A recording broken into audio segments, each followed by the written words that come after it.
Fidelia Aguncha. President Muhammadu Buhari has signed the 2019 appropriation bill into law. Asserting to the bill of 8.9 trillion naira, President Buhari expressed hope that the budget tagged budget of continuity will consolidate on the achievements made in the previous administration. The two chambers of the National Assembly last month passed the budget of 8.916 trillion naira, up from 8.826 trillion naira submitted by the president. At the signing of the bill, Ministry of Budget and National Planning Udo Udoma thanked the president for entrusting him with the responsibility of coordinating Nigeria's expenditure for the new fiscal year. President Muhammadu Buhari says that through the implementation of the budget, the economy is guaranteed to improve in the next level. The members of the economic management team, the vice president, the ministers, all the members of the cabinet, because it is a collective endeavor. Without their support, it would be impossible to produce a budget. But most importantly, I would like to thank you, Mr. President. I'd like to thank you for the support that you have given, for assigning me this important responsibility, and for the confidence you have had. I'm very, very appreciative. It is my pleasure and privilege to please invite Mr. President to sign the 2019 budget. Our goal was to use this budget to move the economy further on the path of inclusive, diversified, and sustainable growth. Back then, I proposed a total expenditure of 8.83 trillion naira to the National Assembly for appropriation, targeting strategic and impact projects and initiatives. However, the 2019 budget I will be signing into law today provides for aggregate expenditure of 8.92 trillion naira. This is an increase of 90.33 billion naira over our submission. This increase reflects changes introduced by the National Assembly. In some areas, expenses we proposed were reduced, while in other areas they were increased. There were also certain areas where new additions were introduced into the budget. I thought the issues he was raising was that there were certain reductions that were made in the budget, and in some subheads increases were made. And such reduction may make it a bit difficult for some of those projects to be implemented. But he said that it's an ongoing process, and he will have a discussion with the leadership of the National Assembly to see what they will be able to do in order to put that behind them and then execute whichever critical projects that suffered some form of cuts in the process of passing the budget from the National Assembly.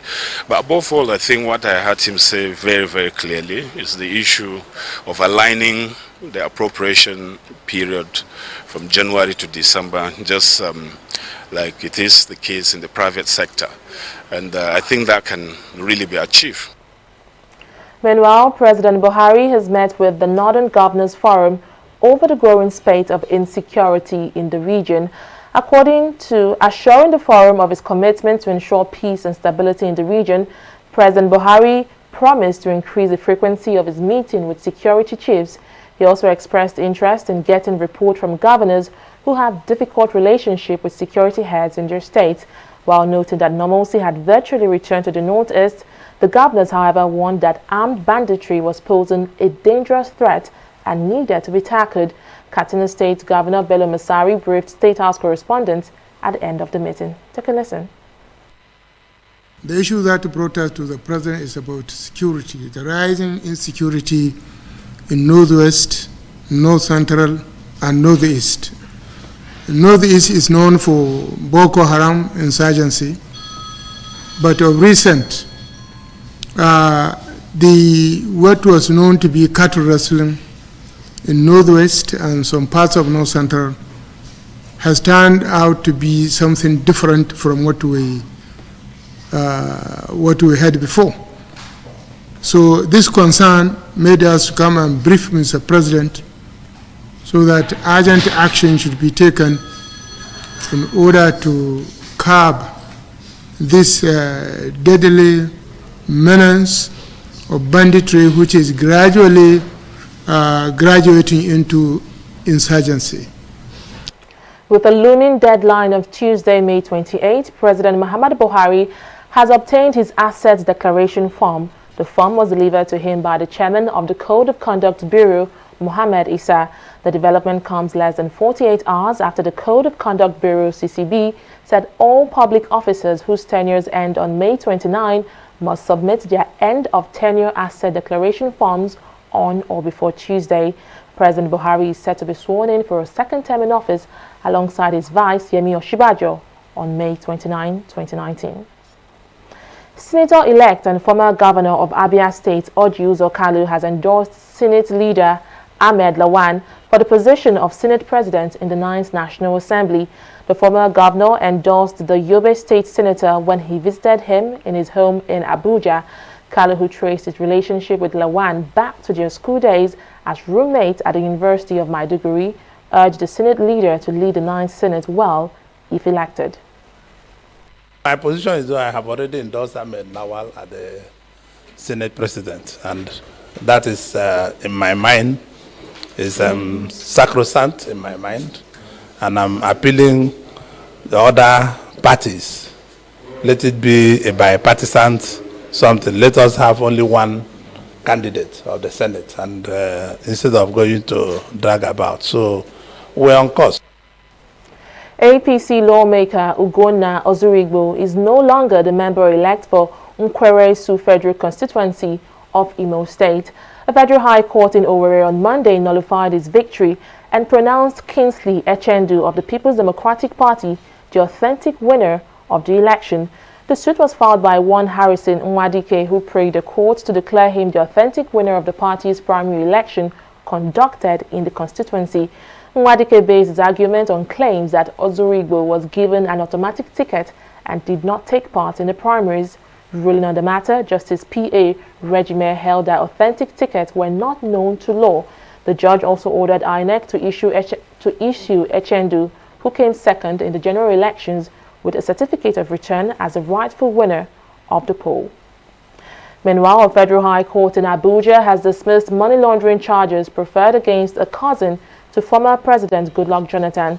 Robert Azibola and his company, One Plus Holdings Nigeria Limited, were charged by the Economic and Financial Crimes Commission (EFCC) for allegedly receiving the sum of $40 million from the office of the then National Security Advisor Sambo Dasuki.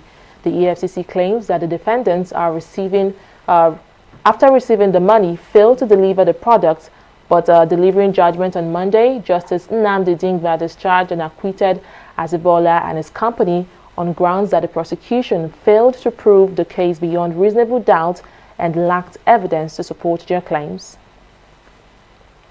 Well, reactions have continued to trail the new NFRU guidelines, which seeks to ensure local government autonomy. The Financial Intelligence Unit had earlier this month released new directives to guide the use of the statutory joint account system of state governors and local government councils. Disapproving of the new directive, the Nigeria Governors Forum last week wrote to President Muhammadu Buhari to call the NFRU to order, saying they are interfering in matters beyond their mandate. Now, reacting to this recent development, political analyst Jide Ojo says the president has no say in the matter, as the NFRU is acting according to its constitutional rights. The NFRU is a creation of the law. It's a creation of the Act of National Assembly. NFRU used to be under the, under the EFCC until last year, when they had to pass an executive bill requesting for it to be an independent unit in order to assist in fighting corruption. So it's not under presidency, and I don't think the president has any stake in calling NFIU to order on this matter. Don't also forget that NFIU is not acting alone. NFIU actually, if you read the press statement upon which the guideline is premised, said they were actually under international pressure to release the guideline in order to enhance transparency and accountability in local government system of Nigeria. So it is not as if NFIU single-handedly wake up and decide to come up with the guideline. I wish you could read that press statement again. You will see that NFIU itself was pressurized by international financial institutions to come up with this guideline. Speaking in Abuja on Monday during his valedictory speech to the press and senior officers of the ministry, Adamu, Minister of Water Resources, said the situation. Minister of Water Resources, Engineer Suleiman Adamu, says the Buhari-led administration has placed Nigeria on the path of sustainable provision of adequate water supply and sanitation, with implementation of policies and programs on water supply prior to Buhari's tenure in 2015, noting to write home about it. Adamu noted that since 2015, the Ministry of Water Resources have completed 5 major dams to provide potable water for Nigerians and irrigation for farmers, and that some of the dams are also ready to generate more megawatts of power to the national grid soon. We inherited 116 major ongoing and abandoned projects on assumption of office in 2015, made up of 38 in irrigation and drainage, 37 under dams, and 41 in water supply. Many of the projects had either been abandoned or remained comatose because they required review of scope or cost or lacked consistent funding to complete. Most of the projects had attained about 40 to 60% level of completion and even less, while outstanding liabilities on them stood at about 88.85 billion naira. As of 2015, access to sanitation had been on the decline as well, from 30% in 2010 to 28%. Open defecation was on the increase, and there was no single local government area in Nigeria that was open defecation free. Poor sanitation is not only limited to rural areas, it is equally a huge problem in urban areas, especially in public places and urban slums. Without a renewed commitment towards an open defecation-free Nigeria, an open defecation-free country, Nigeria stands the chance of taking the center stage of open defecation nations and taking the #1 position in the world, when India would have exited by October this year. The Chief of Army Staff, Lieutenant General Chuka Baratai, has confirmed the appointment of David Malgui as the Vice Chancellor of Nigerian Army University, Bio, Borno State. David Malgui, until his recent elevation, has been the acting Vice Chancellor and first academic staff of the Premier University since October 2nd, 2018. Speaking at the occasion, Baratai disclosed that the confirmation was in accordance with the approval of the Federal Ministry of Education. The focal point of the university, as envisioned, is to serve as solution center for technological and operation problems of the Nigerian Army, military, and the nation at large. It is designed to create the critical mass required for research, innovation, testing, and development in the 21st century settings. Additionally, it will provide excellence, ingenuity, creativity, and distinctive competencies in intellectual outcomes. In considering these objectives and the realization of what the future holds for the university, I deem it necessary to couch my vision for the university, which is to make the Nigerian Army University view a center of academic excellence in education, research and innovation for human capacity development, military science and technology for national development, and for the progress of humanity.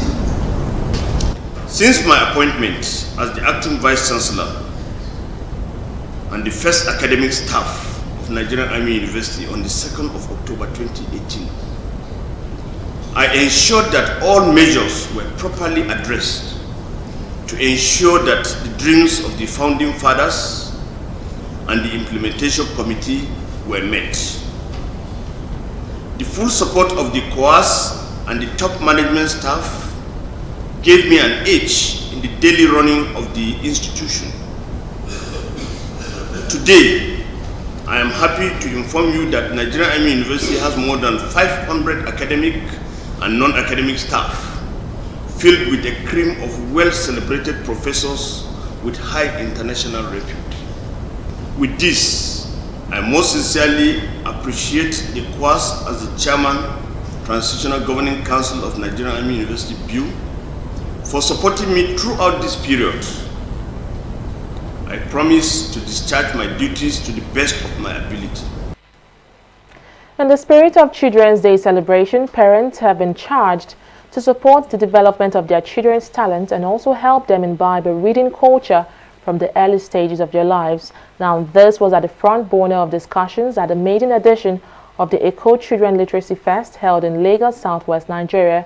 The event, which was organized by Poets in Nigeria and House of Phoebe, aims to build a creative platform which promotes poetry and excitement for literacy and books in children. Oyin Adekunle now reports. Teaching and learning can take place outside the walls of a classroom, and that's exactly the experience these students from schools within Lagos and its environment are having. With face painting, books on display, music playing in the background, the general atmosphere is one of excitement.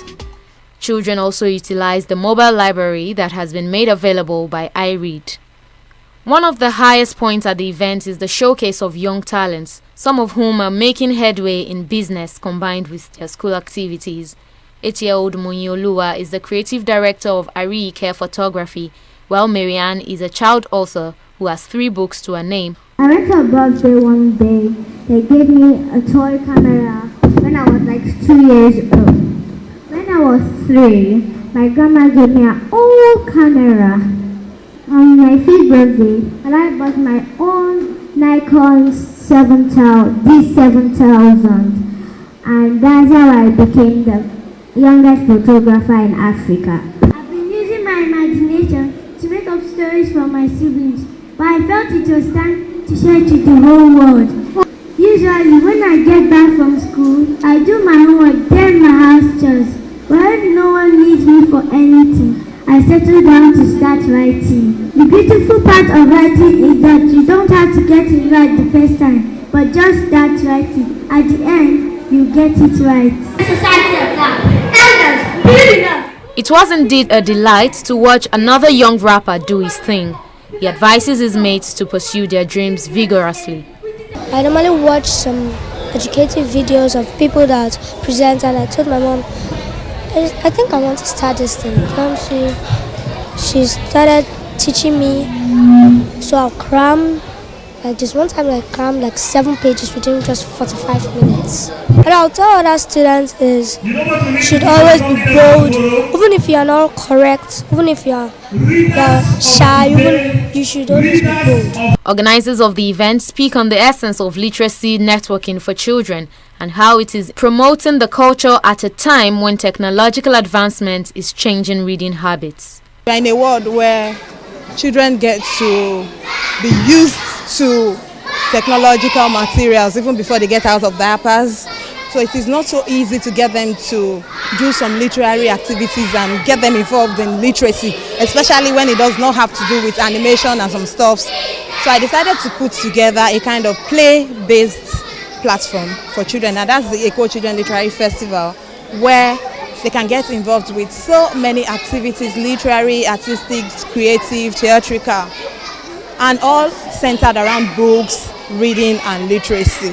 By the time the children leave this place, there is going to be a shift in their thinking for them to know that they can do a lot of things even from the young age. Storytime with Tunji Shotimirin gets the children up on their feet. Shotimirin, known for his storytelling abilities, identifies its importance and similarities with reading in the typical school context. there are some children that get their inspiration and they get motivated by listening to stories, narrative, description of moments, situations, attitudes and character, behaviors of people. When you describe, even though those things are already well stated in the script, in the play, in the text, but they feel so, it's too much of a rigor to go through all that process. But when you see it transmitted or translated or interpreted in artistic, expressive, visual, forms, it makes them to want to engage. This maiden edition of the Eco Children Literary Fest has passed the litmus test, and the organizers say they intend to work on the feedbacks in order to capture more students in subsequent editions. Oyin Adekunle, TV360, Lagos. Well, News Now will continue in just a moment. Stay with us. Corruption not in my country. That was a very good business. Yeah. The furniture you brought was very perfect. That's how we roll. Let me do you receipts. Yeah. How much was it again? 1 million naira. Okay, write 2.5. The deal was for 1 million naira now. Okay, write 3 million. I'll give you 500. Oh no, I don't do business like that now. Yeah. In that case, give me back my check. Let me go and look for one that understand business. Take. Your loss. It is only for incorruptible customers. What are you talking? Now get that. What kind of this? You will just die. No, you will die. That is the door. Now get out from here. Rubbish. Look, my people. Make una only add money for original invoice price. That's not corruption. Say no. Not in my country. Corruption not in my country. Corruption not in my country. I'm going to how work. Oh, correct, Oga. What is it that you are doing? Oga, they command the part now. Make we go sell for. Oga, na correct kuzabi this so. Oga Titus and him boys them. They do am. They will command the original parts, sell them, make plenty kusa. No wonder our customers bring the generator back to our workshop because they bad. And not because of stuff. Now because they overuse the generator. Plus say NEPA no they give them electricity.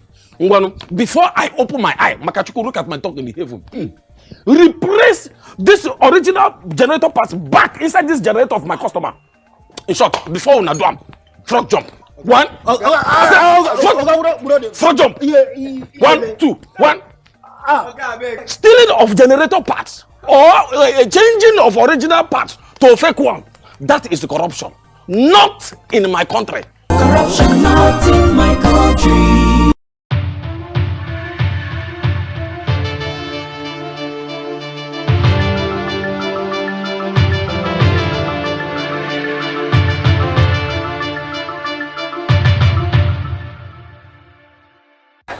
You're welcome to the business segment of the news. The federal government is set to issue a Series 2 green bond of up to 15 billion naira. Announcing this, the Debt Management Office DMO said the fresh issuance follows the successful debut of a green bond issuance of 10.69 billion naira in December 2017. It also adds that the issuance is a further demonstration of the federal government of Nigeria's commitment to the reduction of greenhouse gas emissions by 20% by 2030, as outlined under the Paris Agreement signed on September 21, 2016. Through the offer, the federal government seeks to raise 15 billion naira to finance projects with green credentials. Oil prices were mixed on Monday, with U.S. crude under pressure from Sino-America trade sanctions, while Brent prices were supported by OPEC supply cuts. U.S. crude futures were at $58.43 per barrel, down 20 cents from their last settlement, while Brent crude futures closed at $68.82 per barrel, 13 cents above their last close. Both crude contracts last week registered their biggest price declines this year amid concerns that the U.S.-China trade dispute could accelerate an international economic slowdown. We'll go on a short break now and return with stock market review. Please don't go away.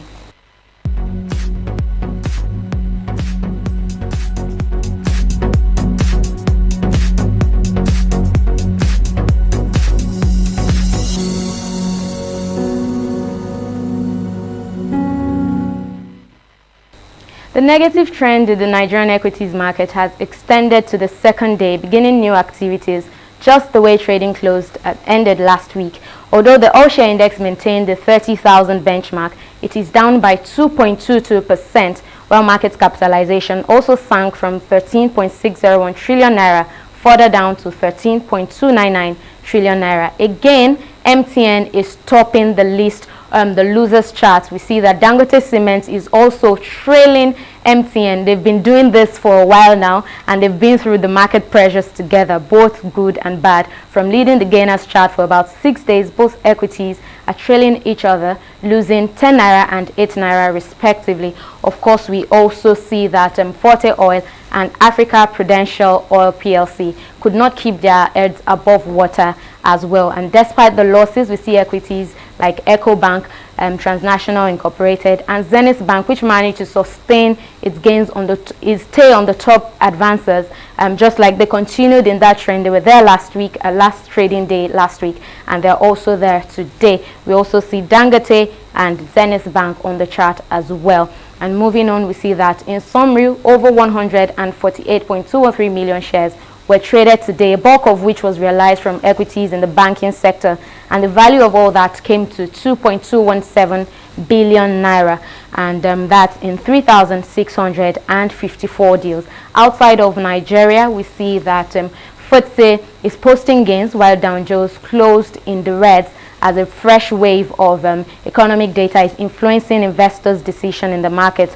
And as the Asian markets await the outcome of trade talks between the leaders of Japan and United States, we see Nikkei also riding on this anticipation, edging up by 0.31%. That's it on business side of the news. News Now will continue shortly after this break.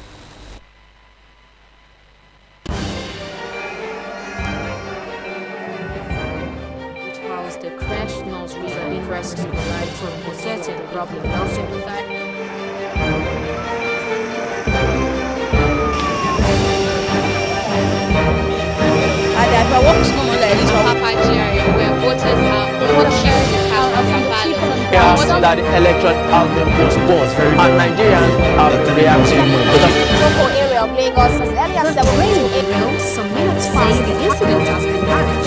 Headquarters this morning. We have.